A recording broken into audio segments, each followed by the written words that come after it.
শেখ হাসিনার শাসন আমলে ইতালি থেকে বাংলাদেশে রেমিটেন্স না পাঠিয়ে প্রচণ্ড চাপ তৈরি করেছিল দেশটিতে বসবাসরত প্রবাসী বাংলাদেশিরা। সরকার পরিবর্তনের সঙ্গে সঙ্গে দেশকে সমৃদ্ধ করতে বিপুল পরিমাণ রেমিটেন্স পাঠানো শুরু করেন প্রবাসীরা।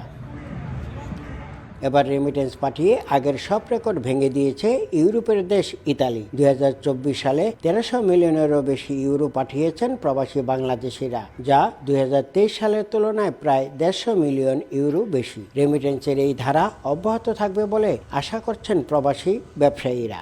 রেমিটেন্সের প্রবাহ গত বছর থেকে এই বছর অব্যাহতভাবে অনেক বেড়েছে এবং আশা করতেছি এই ধারা অব্যাহত থাকবে এবং 2025-এ এটার ধারাবাহিকতা অনুযায়ী আমরা আশা করতেছি যে আরও 200 মিলিয়ন ইউরো ন্যাশনাল এক্সচেঞ্জের মাধ্যমে পেমেন্ট করা যাবে। প্রায় 2 লাখের বেশি বাংলাদেশের বসবাস ইতালিতে, অবৈধ প্রায় 60,000। বৈধতার সমস্যার পাশাপাশি রয়েছে পাসপোর্ট হাতে না পাওয়ার যন্ত্রণাও। বৈধ অনুমতিপত্র না থাকার পরও এসব বাংলাদেশিরা কোনো না কোনো কাজ করে রেমিটেন্স পাঠিয়ে দেশকে সমৃদ্ধ করে চলেছেন।